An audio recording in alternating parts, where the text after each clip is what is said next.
हाल ही में इंडिया ने अपने 5th generation fighter jets prototypes को डेवलप करने के लिए 15,000 करोड़ के प्रोजेक्ट को मंजूरी दी है। और आखिर क्यों अचानक से इंडिया के लिए 5th जनरेशन फाइटर्स इतने जरूरी हो गए हैं, जो गवर्नमेंट इस पे 15,000 करोड़ खर्च करने को रेडी है। आज इस वीडियो में हम लोग इन सभी चीजों को जानेंगे आसान भाषा में। सबसे पहले ये जानते हैं कि 5th जनरेशन फाइटर्स आखिर है क्या। फाइटर जेट्स आज की डेट में 5 जनरेशन में क्लासिफाइड हैं। फर्स्ट जनरेशन फाइटर्स वो जेट्स हैं जिन्होंने पहली बार टर्बो जेट्स का इस्तेमाल किया प्रपल्शन के लिए। इसका बेस्ट एग्जांपल है MiG-15। सेकंड जनरेशन फाइटर्स में विजुअल रेंज के बियॉन्ड टारगेट्स को हिट करने के लिए गाइडेड मिसाइल्स ऐड की गई। इसके अलावा उस वक्त की लेटेस्ट टेक्नोलॉजी को भी जेट्स में इंटीग्रेट किया गया। MiG-21 और Sukhoi 7 इसके बेस्ट एग्जाम्पल्स हैं। थर्ड जनरेशन जेट्स में बेटर रेडार, मिसाइल और एवियोनिक्स ऐड हुए, जिसके एग्जाम्पल्स मिराज 3 और MiG-25 हैं। फिर फोर्थ जनरेशन फाइटर्स आए जिनमें fly by wire system introduce किया गया, जिसका काम था जेट्स के मैकेनिकल फ्लाइट कंट्रोल्स को इलेक्ट्रॉनिक इंटरफेस से रिप्लेस करना। इसके अलावा इन जेट्स में मल्टी रोल कैपेबिलिटीज थी। F-16 और Sukhoi 27 इसके एग्जांपल्स हैं। इसके बाद 4.5 जनरेशन जेट्स आए, जैसे कि Sukhoi T-30 MKI और यूरोफाइटर टाइफून,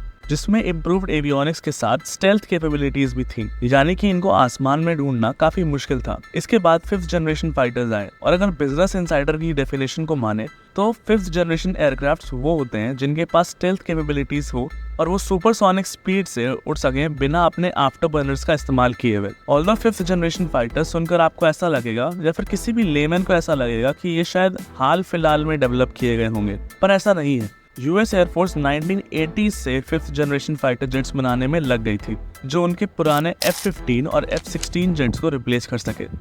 फाइनली 2005 में यूएस एयरफोर्स ने पहली दफा the Lockheed Martin F-22 Raptor को इंट्रोड्यूस किया, जो दुनिया का पहला 5th जनरेशन फाइटर बना। पर यूएस ने इस टेक्नोलॉजी को बेचने से इनकार कर दिया, ताकि यूएस एयरफोर्स के पास एक एज रहे और वो बाकी सभी फाइटर से सुपीरियर रहे।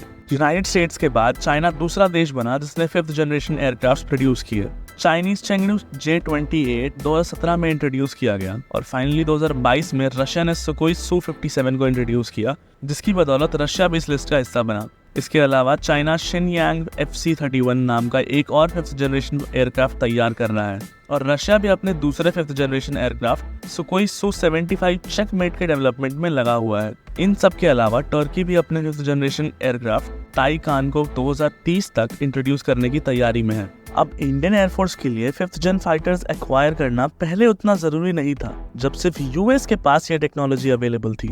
पर जब से चाइना और टर्की जैसे देशों ने अपने 5th जनरेशन फाइटर्स डेवलप किए हैं, हमारे लिए 5th जनरेशन फाइटर्स एक्वायर करना काफी जरूरी हो चुका है। क्योंकि एक तो चाइनीज फाइटर्स हमारे लिए डायरेक्टली एक खतरा है, ऊपर से वो लोग इस टेक्नोलॉजी को पाकिस्तान को भी बेच सकते हैं, जो हमारे लिए और भी ज्यादा घातक साबित हो सकता है। और पाकिस्तान भी 5th जनरेशन फाइटर्स को एक्वायर करने में इंटरेस्ट शो कर रहा है। पाकिस्तान टर्किश टाइकान और चाइनीज J-20 में से कोई भी फाइटर जेट एक्वायर कर सकता है। आज की डेट में उसकी दिक्कत केवल उसकी फाइनेंशियल कंडीशन है, जो शायद उसे ऐसा करने से रोक रही है। अब हम लोग इंडिया के 5th जनरेशन फाइटर जेट्स की बात करें, उससे पहले इस वीडियो को लाइक, शेयर और सब्सक्राइब करना मत भूलना। तो करंटली इंडिया को 42 फाइटर स्क्वाड्रंस की जरूरत है, पर इंडियन एयरफोर्स के पास केवल 30 फाइटर स्क्वाड्रंस ही मौजूद हैं।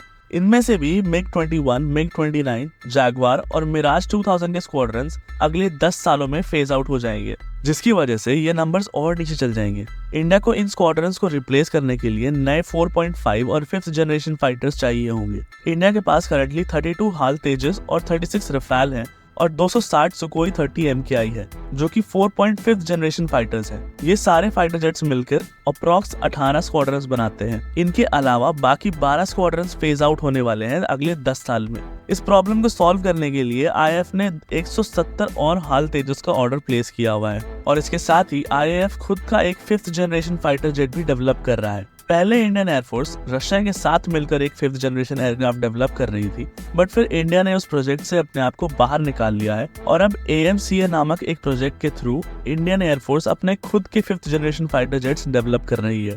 हाल ही में मार्च 2024 में कैबिनेट कमेटी ऑन सिक्योरिटी ने इस प्रोजेक्ट को मंजूरी दी है। इस फाइटर जेट के 5 प्रोटोटाइप तैयार करने के लिए 15,000 करोड़ DRDO को दिए गए हैं। और ये फाइटर जेट्स 2032 तक आईएफ में इंट्रोड्यूस किए जाएंगे। AMCA के 2 वेरिएंट्स होने वाले हैं। AMCA MK1 एक 5th जनरेशन एयरक्राफ्ट होगा जो कि एक double engine multipurpose stealth combat aircraft होगा जिसमें अमेरिकन इंजन यूज किए जाएंगे। दूसरा वेरिएंट होगा AMCA MK2 जिस पर MK1 पर काम खत्म करने के बाद काम चालू किया जाएगा और ये एक 6th जनरेशन एयरक्राफ्ट होगा और इसमें अमेरिकन इंजन की जगह इंडिजीनियसली बिल्ड इंजन का इस्तेमाल होगा जो अमेरिकन इंजन से भी ज्यादा पावरफुल होगा। पर जब तक इंडिया अपने 5th generation fighter successfully develop नहीं कर लेती, इंडिया के पास 2 ऑप्शंस अवेलेबल हैं। या तो वो अपने 4.5th जनरेशन एयरक्राफ्ट पर रिलाई करे और या तो 5th जनरेशन फाइटर्स को इंपोर्ट करे, जो कि फिलहाल में काफी मुश्किल होगा कंसिडरिंग इनकी सप्लाई देने वाले करंटली सिर्फ 3 देश हैं, जिनमें से एक चाइना है और दूसरा रशिया है जो कि यूक्रेन वॉर में इन्वेस्टेड है।